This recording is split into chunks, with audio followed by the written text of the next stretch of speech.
నమస్తే, నేను మీ అశ్విని కుమార్. తెలంగాణ గురించి అడిగారు. తెలంగాణ లోక్సభ ఎన్నికలకి ఏ పార్టీ ఎన్ని స్థానాల్లో గెలుచుకునే అవకాశం ఉంది, సీట్లు ఏమన్నా ఎవరికైనా పెరుగుతున్నాయా, ఎవరు ముందంజలో ఉన్నారంటూ కూడా కామెంట్స్లో అడిగారు.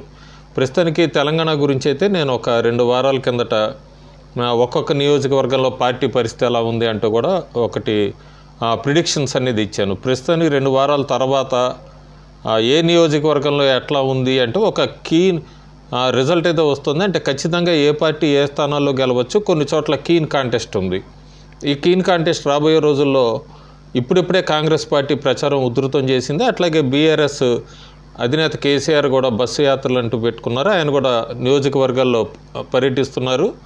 ఇంకో పక్క BJP party Amit Shah, JP Nadda, అట్లాగే ప్రధానమంత్రి నరేంద్ర మోడీ కూడా తెలంగాణలో బహిరంగ సభలో అట్లాగే రోడ్ షోలో పాల్గొనబోతున్నారు. ఈ ఇంపాక్ట్స్ అన్న ఏమన్నా మార్పులు ఉంటాయా వీళ్ళ యాత్రల వలన, లేదా ప్రధానమంత్రి రోడ్ షోలు బహిరంగ సభల వలన ఏమన్నా ఇంపాక్ట్స్ ఉంటాయా అనే ముందు ఈ మధ్యలో ఒక ప్రిడిక్షను, తర్వాత మళ్ళీ ఒకసారి ఫైనల్గా ఇస్తాను ఎన్నికల ముందు. వీళ్ళందరిది కేసీఆర్ బస్సు యాత్రలు కానీ, అట్లాగే కాంగ్రెస్ పార్టీ కూడా అగ్రనాయకులు ప్రచారం అంటుంది. అట్లాగే ముఖ్యమంత్రి రేవంత్ రెడ్డి కూడా చాలా నియోజకవర్గాల్లో పర్యటిస్తున్నారు. ఈ 2023 అసెంబ్లీ ఎన్నికలు అయిపోయాక బీజేపీ అయితే బీఆర్ఎస్ ఓడిపోయిన బీఆర్ఎస్ కన్నా కూడా బీజేపీ క్యాడర్ చాలా నిరుత్సాహపడ్డారు అన్నదైతే క్లియర్గా మనకు గ్రౌండ్లో కనబడింది ఎన్నికల ఫలితాల తర్వాత, అసెంబ్లీ ఎన్నికల ఫలితాల తర్వాత. అప్పటికే బీజేపీలో చాలా గ్రూప్ రాజకీయాలు అన్నారు, చాలా కామెంట్స్ కూడా అప్పుడు పెట్టుకుంటూ వచ్చారు. విశ్లేషకులందరూ కూడా బండి సంజయ్ని తీసేయటం, ఇదంతా ఒక పెద్ద ప్రచారం జరిగింది అసెంబ్లీ ఎన్నికలు ముందు. అట్లాగే బీఆర్ఎస్ బీజేపీ ఒకటే అంటూ కూడా కాంగ్రెస్ పార్టీ ఒక రకమైన ఒక స్లోగన్తో వెళ్ళిందని చెప్పచ్చు. దాని తర్వాత కూడా అసెంబ్లీ ఎన్నికలు అయిపోయినాయి. అసెంబ్లీ ఎన్నికలు అయినా కూడా బీజేపీ క్యాడర్లో మాత్రం ఎక్కడో ఒక నైరాశ్యత, ఒక నెగిటివ్ ఫీలింగ్ ఇంపాక్ట్ అయితే నడుస్తూనే ఉంది. దానికి చాలా టైం పట్టింది వాళ్ళు 8 స్థానాలతో సరిపెట్టుకుంటానికి. బీఆర్ఎస్ మాత్రం 39 స్థానాలు అన్నా కూడా తర్వాత కేటీఆర్ అయితే ముందుకు వచ్చారు, దాని మీద ముందు ప్రెస్ మీట్లు పెట్టుకుంటూ వచ్చారు. అట్లాగే క్యాడర్ని కొద్దిగా మళ్ళీ మొమెంటం తీసుకురావడానికి ప్రయత్నించారు. తర్వాత కేసీఆర్ రంగంలో దిగారు.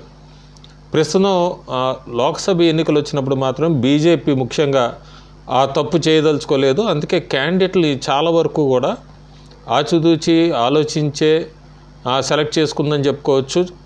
ఎప్పుడు లేనిది బీఆర్ఎస్ పార్టీ నుంచి ఆఖరి నిమిషంలో బీజేపీలో చేర్చుకుని జహీరాబాద్ లాంటి పార్లమెంట్ నియోజకవర్గం, లేదా నల్గొండ లాంటి నియోజకవర్గం, కొన్ని పేర్లు అయితే వినబడినాయి పెద్దపల్లి, ఖమ్మం నుంచి. కానీ ఖమ్మంలో బీజేపీ ఆశించిన అభ్యర్థి బీఆర్ఎస్ నుంచి రాలేదు కాబట్టి మళ్ళీ బీజేపీ వేరే అభ్యర్థికి ఇచ్చింది, వినోద్ రావుకి.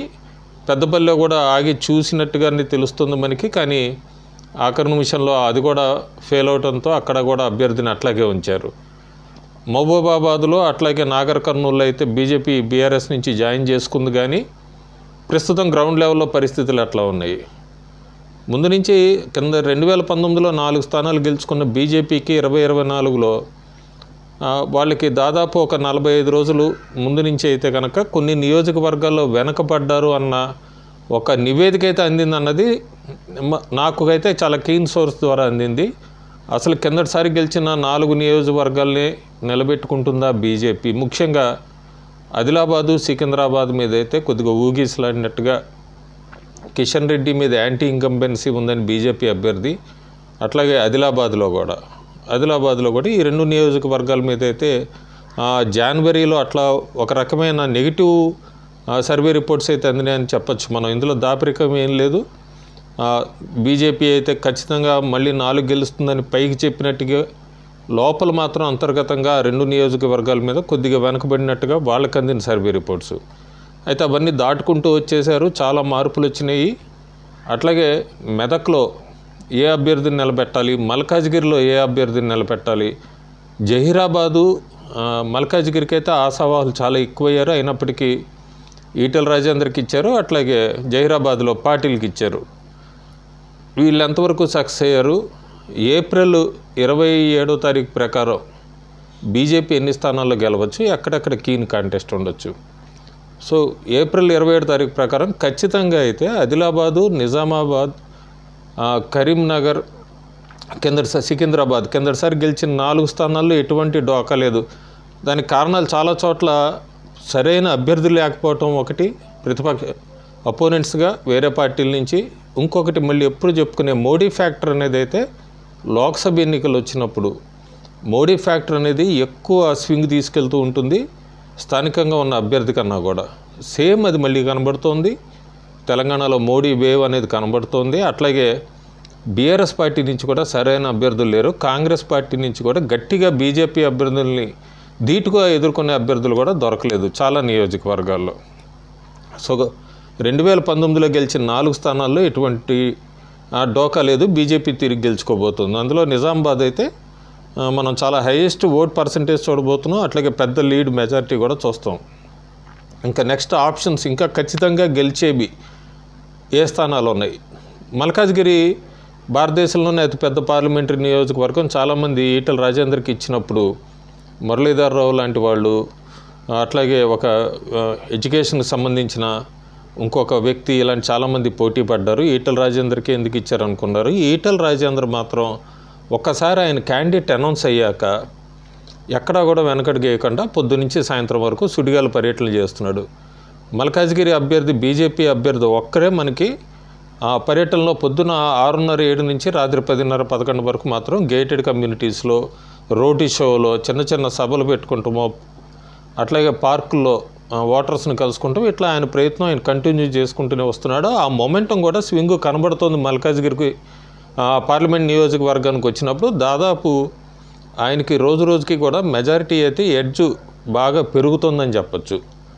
అవతల కాంగ్రెస్ తరఫున నిలబెట్టిన పట్నం సునీతారెడ్డి కానీ, అట్లాగే బీఆర్ఎస్ తరఫున రాగిడి లక్ష్మారెడ్డి, వీళ్ళందరూ కూడా రంగంలోకి దిగలేదు ప్రచారంలోకి. ఒకవేళ ఇప్పుడు దిగినా కూడా ఆ సమయం దాటిపోయిందని చెప్పచ్చు. రాజేందర్ చక్కగా ఉపయోగించుకున్నాడు అయింది. ఆయన ఎక్కడా కూడా అన్ని నియోజకవర్గాల్ని, అన్ని కాలనీస్ కలుస్తూ కూడా ప్రచారంలో ముందున్నాడు. అట్లాగే కూడా మల్కాజ్గిరి ఖచ్చితంగా మళ్ళీ బీజేపీ ఖాతాలో పడుతుంది. అది ముఖ్యమంత్రి, కాంగ్రెస్ ముఖ్యమంత్రి రేవంత్ రెడ్డి ఎంపీగా గెలుచుకున్న స్థానం ఈసారి కాంగ్రెస్ పార్టీకి ఆ స్థానం చేజారిపోతుంది అనేది అయితే మనకి క్లియర్ ఇండికేషన్. సో బీజేపీకి ఇంకొక 5వ స్థానం అక్కడ పెరుగుతుంది. ఇంకా ఎక్కడ గ్యారంటీగా గెలవచ్చు? చేవెళ్ళ నియోజకవర్గంలో కొండ విశ్వేశ్వరరెడ్డికి ఆయన టీఆర్ఎస్ తరఫున ఉన్నారు, అంతకుముందు కాంగ్రెస్ తరఫున పోటీ చేశారు, ఇప్పుడు బీజేపీ తరఫున. సో ఆయనకి చేవెళ్ళ నియోజకవర్గంలో అందరూ పరిచయస్తులే. అంతేకాకుండా ఆయనకి మంచి పేరుంది. ఆయనకి అక్కడ ప్రతిపక్షం నుంచి గట్టి క్యాండిడేట్లు ఎక్కడా కూడా పోటీ పట్టలేదు, ఎవరూ లేరు కూడా. రంజిత్ రెడ్డిని బీఆర్ఎస్లోనే ఆయన వద్దనుకున్నాడు. అక్కడికే ఆయనకి యాంటీ ఇన్కంబెన్సీ కనబడింది ఓటర్స్ దగ్గర. ఆయన కూడా కాంగ్రెస్ పార్టీ తీసుకొని ఆయన నిలబెట్టింది. కాసాని జానవేశ్వరి ట్రయాంగిల్ ఫైట్ అనేది లేదు, ఏమీ లేదు. క్లియర్ ఎడ్జ్ కొండ విశ్వేశ్వరరెడ్డి చేవెళ్ళ నియోజకవర్గంలో బీజేపీ తరఫున ఆయన కూడా ఖచ్చితంగా గెలిచే seat. So 4 plus Malkajgiri 1, 5, Chevella 6 ఇవి కన్ఫామ్గా కనబడుతున్నాయి. ఇంకా కీన్ కాంటెస్ట్ మహబూబ్నగర్ నియోజకవర్గం బీజేపీ తన ఖాతాలో వేసుకుంటోంది. కానీ మహబూబ్నగర్ నియోజకవర్గం నా దగ్గర ఉన్న నా పర్సనల్ ఇన్ఫర్మేషన్ డేటా ప్రకారం అయితే మహబూబ్నగర్ అయితే కీన్ కాంటెస్ట్ అని చెప్పచ్చు. కీన్ కాంటెస్ట్లో మహబూబ్నగర్ ఒకటి ఖచ్చితంగా ఉంటుంది. భువనగిరి నియోజకవర్గం వచ్చినప్పుడు మాత్రం భువనగిరిలో బీజేపీ అభ్యర్థి బోర నర్సయ్యగౌడ్ గెలుస్తారని అంతకుముందు చెప్పిన కాంగ్రెస్ పార్టీ రంగంలోకి దిగింది. కోమటిరెడ్డి బ్రదర్స్ని వీళ్ళందరినీ ఖచ్చితంగా గెలిపించుకు తీసుకురావాలని. కానీ బోరా నర్సయ్యగౌడ్కి అయిన అడ్వాంటేజ్ ఏంటంటే అవతల సేమ్ పోటీదారులు ఎవరు కూడా అంత గట్టిగా నిలబడే వ్యక్తులు కాదు. ప్లస్ బోరా నర్సయ్యగౌడ్కి ఆయన కమ్యూనిటీ ఓటు బ్యాంకు, అట్లాగే బీజేపీ ఇవన్నీ కూడా అదనపు బలం. భువనగిరి కూడా బీజేపీ ఖాతాలో వేసుకుంటుంది. 7 నియోజకవర్గాలు అయితే బీజేపీ లోక్సభలో గ్యారంటీ గెలవబోతున్నారు బీజేపీ అభ్యర్థులు. వరంగల్కి వచ్చినప్పుడు బీజేపీ బీఆర్ఎస్ నుంచి తీసుకుంది అరూర్ రమేష్ని.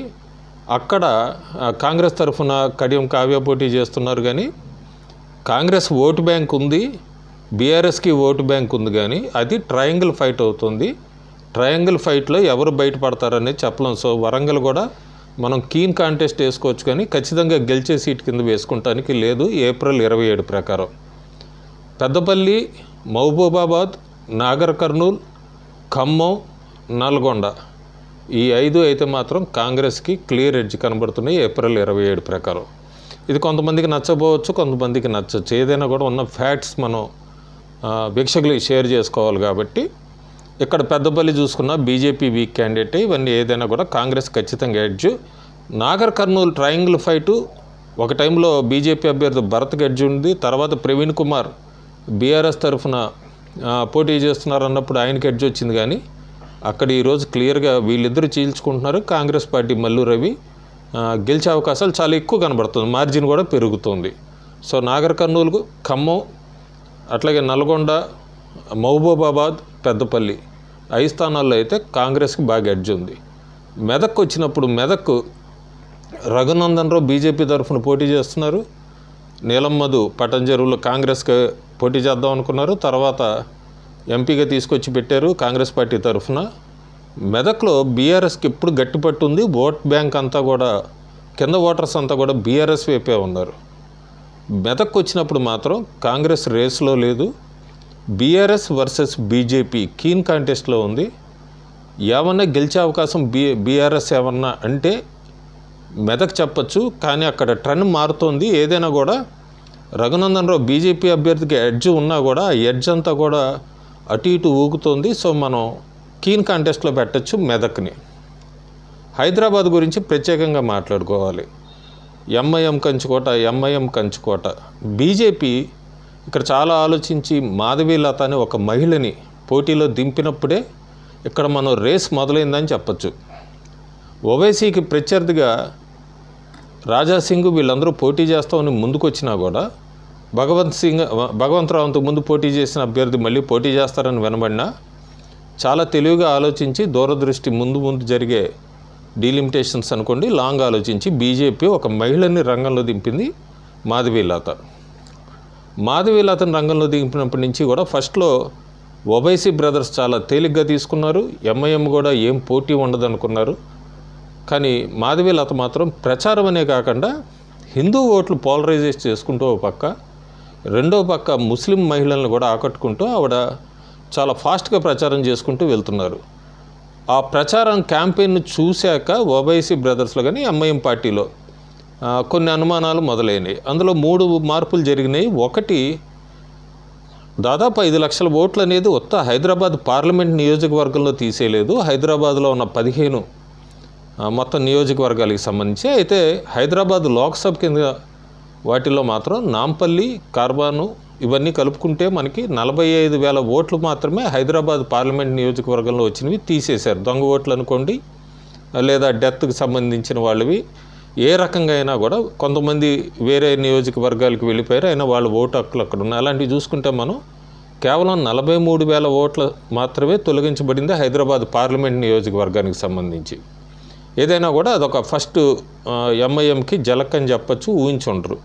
రెండో చాలా ముఖ్యమైనది, అక్కడ ఉన్న డీసీపీ సాయి చైతన్య 2023 కానీ అంతకు ముందు కానీ అప్పుడున్న అధికారంలో ఉన్న పార్టీకి చాలా కొమ్ము కాస్తున్నాడంటూ, అట్లాగే ఎంఐఎంకి లోపయ్య గారిగా మద్దతు తెలుపుతున్నాడంటూ కూడా బీజేపీ అభ్యర్థి మాధవీలత అట్లాగే ఎంబీటీ నుంచి కూడా ఈసీకి ఎప్పుడైతే ప్రూఫ్స్తో, ఎవిడెన్స్తో, సాక్ష్యాలతో చూపించారో ఈసీ ఇమీడియట్గా యాక్షన్ తీసుకొని చైతన్యాన్ని ట్రాన్స్ఫర్ చేయటం, ఆ స్థానంలో ఒక మహిళను తీసుకురావటం స్నేహ అని, ఇవన్నీ కూడా ఏఐఎంఐఎం ఊహించలేదు. మూడోది, మాధవీలత ముఖ్యంగా ఈ కట్టర్ బీఫ్ మీద ఎప్పుడైతే ఓవైసీ మాట్లాడడం మొదలుపెట్టి మళ్ళీ దాన్ని తీసుకురావడం మొదలుపెట్టాడు, ఆమె ఒకటే చెప్పింది, ఫత్వాలో ఇది వ్యతిరేకము. సో మీ ఓవైసీకి మీ ముస్లిం రిలీజియన్ మీద కూడా అంత మర్యాద లేదు, ఆయన అందుకే ఇట్లా మాట్లాడుతున్నాడు బీఫ్ అని.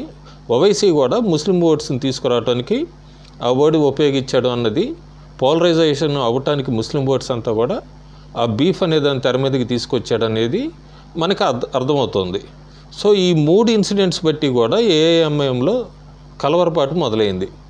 అందుకే కాంగ్రెస్ అభ్యర్థి సమీర్ని నిలబెట్టిన ఎంబీటీ ఎంఐఎం ప్రత్యర్థులుగా చాలా సంవత్సరాల నుంచి ఉంటున్నప్పటికీ మొట్టమొదటిసారి మాత్రం ఎంబీటీ క్రాస్ ఓటింగు ఎంఐఎంకి సపోర్ట్ చేయొచ్చు అనేది మనకు వినబడుతుంది. ఎందుకంటే మాధవీలత వైపు హిందూ ఓట్స్ మొత్తం పోలరైజ్ అవుతున్నాయి, ఎలక్షన్కి రోజులు దగ్గర పడుతున్న కొద్దీ. అట్లాగే ముస్లిం ఓట్లో కూడా మహిళల్లో చీలిక మొదలైంది. సో ఇది వాళ్ళకి ఎంఐఎంకి రిజల్ట్ ఏమన్నా వచ్చు, రేపు పొద్దున ఎంఐఎం గెలిచినా కూడా మొట్టమొదటిసారి ఎప్పుడు కూడా ఓవైసీ తన నియోజకవర్గాన్ని వదిలేసి వేరే రాష్ట్రాలకి ప్రచారంకి వెళ్ళే వ్యక్తి 3 నెలల నుంచి దాదాపు పాత బస్తీలోనే ఆయన ప్రచారం చేస్తూ ఉన్నాడు. సో ఇవన్నీ హింట్స్ ఏంటంటే బీజేపీ ఓల్డ్ సిటీలో ఎప్పుడూ లేనంత గట్టి పోటీ ఇస్తోంది. దాదాపు బద్దం బాలరెడ్డి అసమయం తర్వాత మళ్ళీ మాధవీలత గట్టి పోటీ ఇస్తుంది అన్నది మనకి కనబడుతుంది హైదరాబాద్ పార్లమెంట్ నియోజకవర్గంలో. ఎక్కడ రాజాసింగ్ అనే గోషామహల్ ఎమ్మెల్యే మాధవీలతకి పూర్తి మద్దతు ఇవ్వట్లేదన్నది కూడా మనకి గ్రౌండ్ లెవెల్లో అక్కడ వెళ్ళినప్పుడు కనబడుతుంది. అది అక్కడ అంతర్గత విభేదాలు అనేది మరి వాళ్ళు ఎట్లా పరిష్కరించుకుంటారు అనేది బీజేపీ పార్టీకి సంబంధించింది. సో ఫైనల్ పిక్చర్ చూసుకుంటే మనం కన్ఫామ్గా బీజేపీ 17 స్థానాల్లో 7 స్థానాలు ఖచ్చితంగా గెలుస్తుంది. ఒక 3 స్థానాల్లో కీన్ కాంటెస్ట్ ఉంది. ఆ కీన్ కాంటెస్ట్ ఎవరెడ్జ్ బయటపడతారు అనేది మనం చెప్పలేం. 5 స్థానాల్లో కాంగ్రెస్ ఖచ్చితంగా గెలిచే అవకాశం కనబడుతుంది. MIM versus BJP keen contest అంటున్నారు కానీ బీజేపీ అదే ఎంఐఎం బయటపడవచ్చు. ఒక స్థానంలో మాత్రం బీజేపీ వర్సెస్ బీఆర్ఎస్ ఉంది. అక్కడ ఎవరు బయటపడతారో చూడాలి. సో ఫైనల్ ప్రొజెక్షన్ చూసుకుంటే 7 to 8 అనేది బీజేపీ అక్కడ ఆగుతుంది. 10 రీచ్ అవుతుందా 8 దగ్గర ఆగుతుందా అనేది మాత్రం మనం June 4th దాకా చూడాల్సిందే. Thank you.